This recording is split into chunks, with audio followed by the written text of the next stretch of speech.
Hello everyone, welcome to the recap. The recap is where, I talk about what happened last game. Welcome to the recap episode 11. Before we begin, I want to let everyone know that tomorrow at 7 p.m. Central, be with us. We have the party, we have the game. Episode 29 begins tomorrow night at 7 p.m. Central. Join us on YouTube, Rumble, Twitch, Facebook, Kick. Join us there, and also look for us on Patreon. You can check us out on Spotify and iHeartRadio as well if you want to listen and not watch. But I urge you to do both because they're a lot of fun. Watching and listening too. That being said, let's get started with the recap. The recap, folks, as you know, just like in the name, we talk about what happened last episode. The last episode was pretty impactful. The biggest takeaway from last episode was the Brazil, played by Andrew. He went and one of the NPCs found some trigger on the wall that was invisible. She pulled the handle, and this immaculate portal or dimensional rift appeared, and Brazil saw Essex from the Town of the Light. So they had a very good discussion, which was very pertinent to the game, very important to the story, and he wanted to get out, but it was very brief.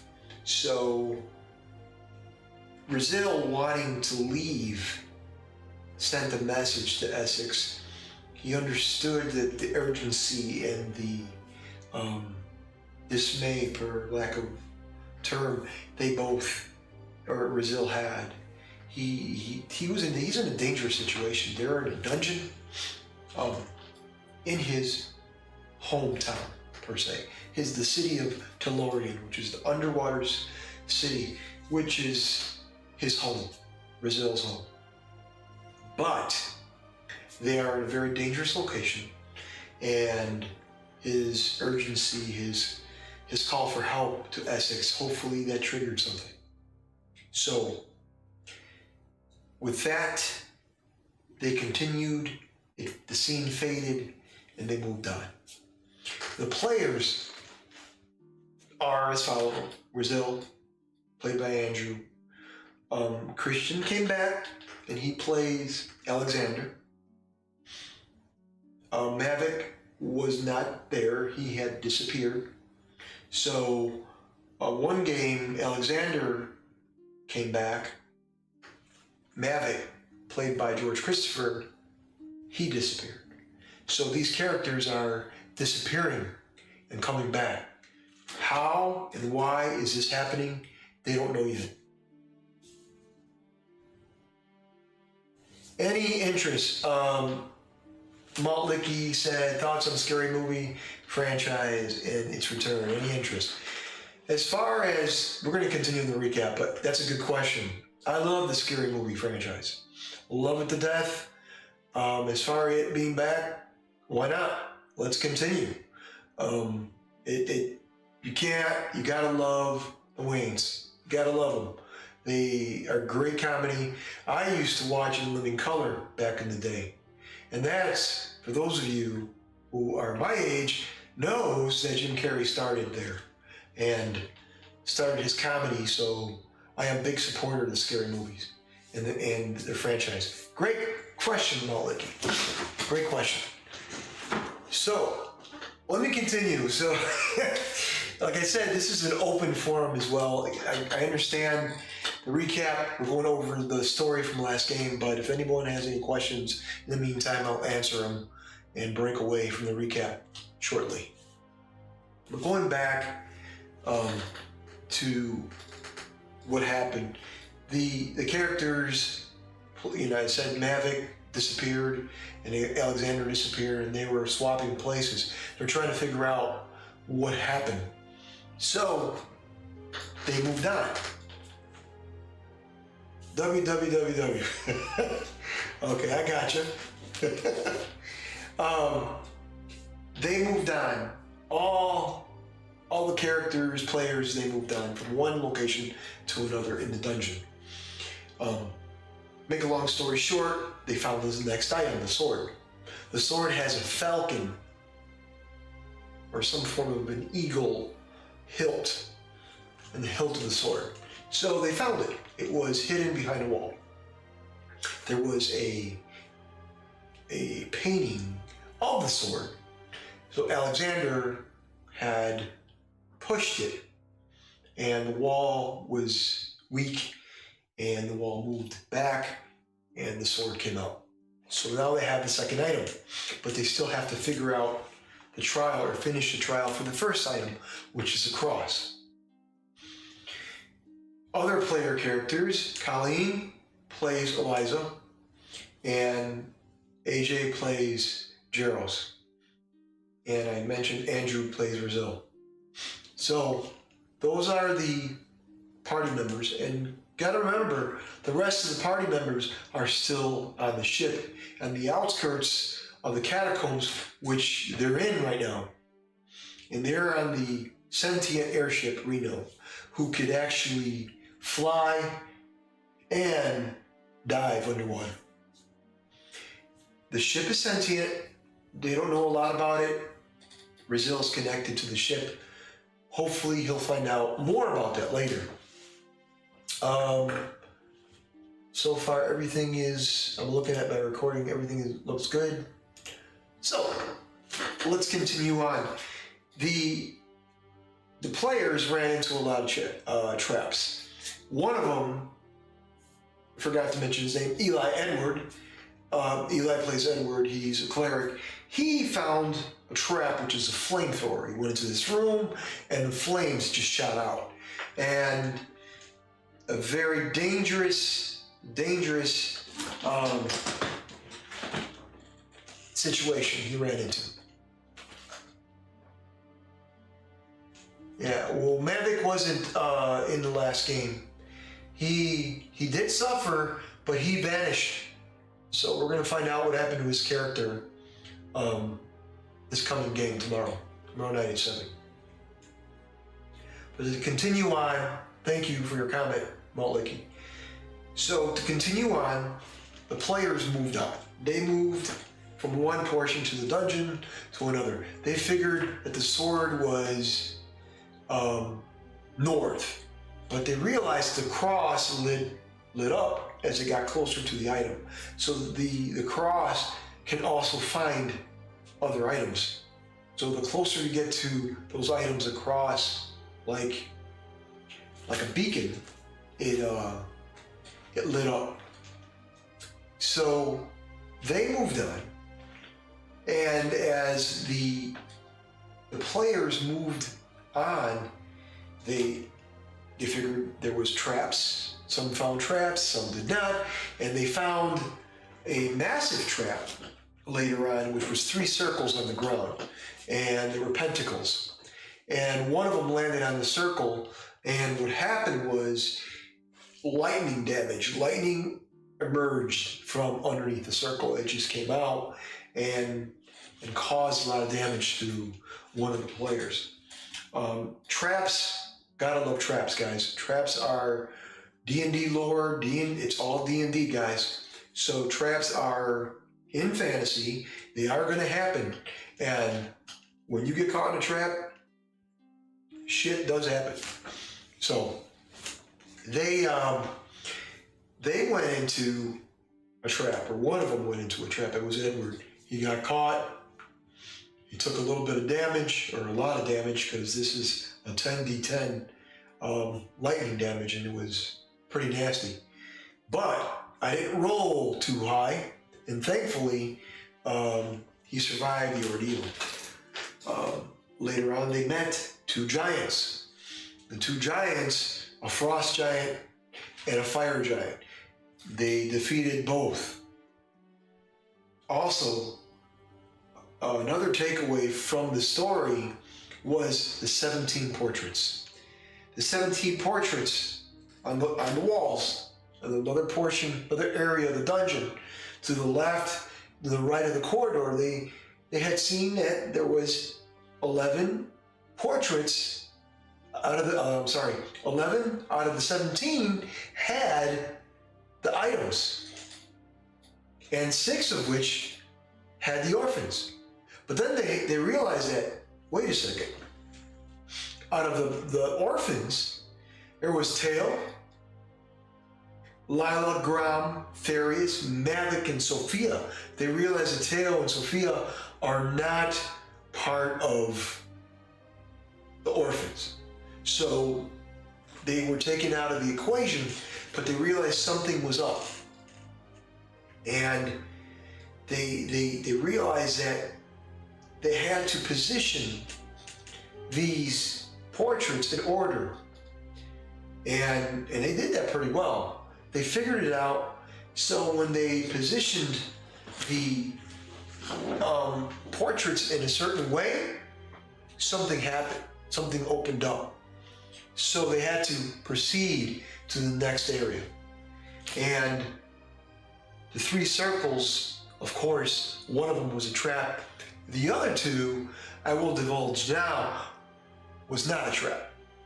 The other 2, one, a frost giant appeared, and the other, a fire giant appeared. I believe, if I remember correctly, the frost giant was taken out first, and then the fire giant. There's a big puzzle in this location, and they had to figure out, they had to defeat 2 creatures, and then figure out the portraits, and they did that. They defeated the creatures and figured out that if they have the order of the items correctly, and take away the 2 non-orphans, which was Tail and Sophia, then they can proceed to the next area of the dungeon. Now, mind you, this dungeon's massive. So not only did they have to figure out where to go, they had to figure out puzzles. And, of course, traps along the way.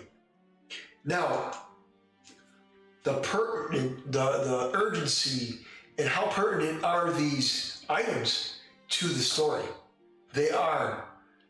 They realize that the cross will unlock certain abilities after they finish the trial for the cross. And each item, as I said before, has a trial that you undergo. And they are doing pretty well so far. Gotta love them, guys. They're kicking butt. They're kicking butts all for my ass, actually. And they're doing a great job so far. But, and I say but, there's something amiss. They found out that the Kitsune was behind the trial, the first trial of the cross. Kitsune is a trickster.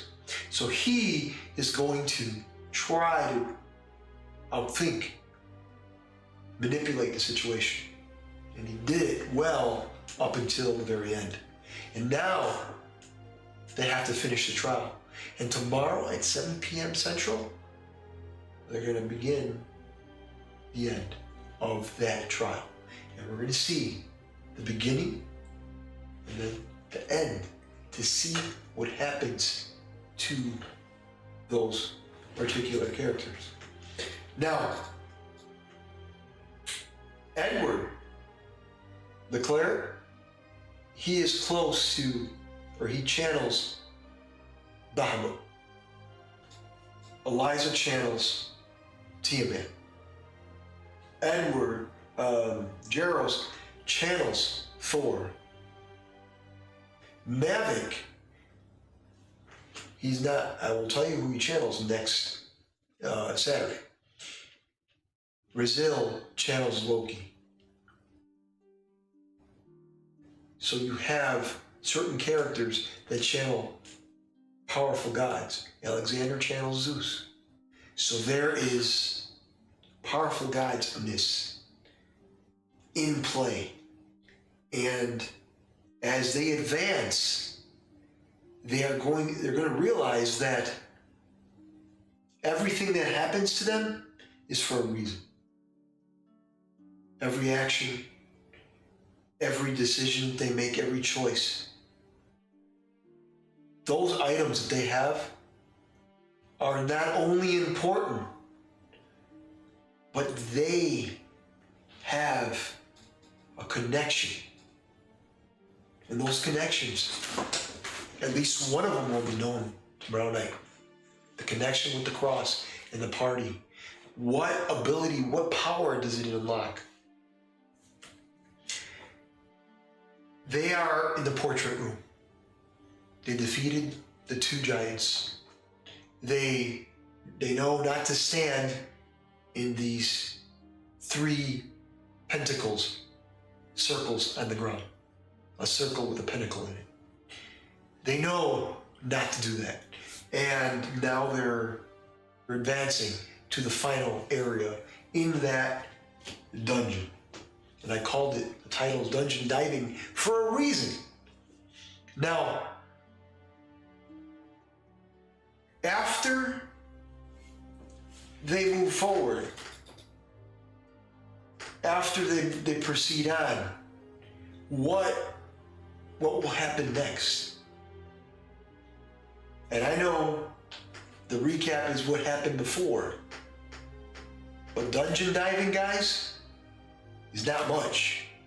The biggest takeaway of last game was Essex and Brazil having that communication. Also, Alexander's affirmation of sequences of how he got to and from the ship, Reno, to the location. He found a portal. He looked in the portal, then he sees himself on the ship, and he sees a meadow. He sees things. There's a big connection to the ship and the portals that these players found, and the pentacles that they found. Now, what, out of everything that occurred in the dungeon, they found items. They found scrolls, they found gold, they found silver. Tiamat was going to, well, cause trouble, and she was put at bay by Edward, who channels Bahamut. Now, one of the things that you have to realize is my recaps are a little difficult, and let me explain why, and I apologize for that, because my recaps, I try to get everything in detail in describing the land, describing the situation on what occurred, and sometimes without giving it away, because sometimes I mess up and I give away too much, and I don't want to do that. So this recap episode I'm having trouble with, because I don't want to get into what happened in detail, because I don't want to give I don't want to give too much away. But I will tell you this: they were definitely dungeon diving. They found a lot of silver, a lot of copper. I think one of the players found a scroll or two. They found some magical items and stuff like that. Those are things that you find in a Dungeons and Dragons campaign or story. So they did that. And as far as the story, the biggest takeaway was Essex and Brazil. But I'm not going to discount Alexander and what happened to him. because that explained the connection that he had, or somehow how he teleports from one location to another, from his mind, what he sees in his mind, what he focuses on, and how he delivers it, and how he's transported from the ship to the dungeon, and how everyone else is being transported. That mystery has not been lifted yet. But I will tell you, it's coming soon. It's coming soon. With that being said, guys, let me tell you that Alexander, and thank you for watching on Facebook, YouTube, Twitch, Rumble, and Kick. It's wonderful to see everyone tonight. My recaps, I try to be real. It's not scripted. I'm talking. I love to talk. I love to communicate with y'all, but I'm not going to read it off of a script. I refuse to do that. I have my notes and stuff, but I'm not going to go ahead and read off a script. Yeah, in tonight's episode, or a teleprompter or anything like that. No, I'm going to tell you how it went to the best of my ability, and to give you enough information so that you can watch the game and enjoy it. But last episode, dungeon diving, I found items. They fought two giants, and they dealt with a lot of traps and puzzles. The main puzzle was the portraits. What does it have to do with the end of the trial? Well, we're going to figure that out soon. With that being said, that's all I have for tonight, guys. Stay with us. We have DM Talk. I have a lot to talk about with DM Talk. Again, I'm not scripted. I'm not using a teleprompter. I'm going to go ahead and talk to you in real. I want to be real in the way I talk. I'm not gonna, read off of a script or anything like that. That's not what I'm about. If this is the stuff that you like, stay with us. If not, well, I'm sorry.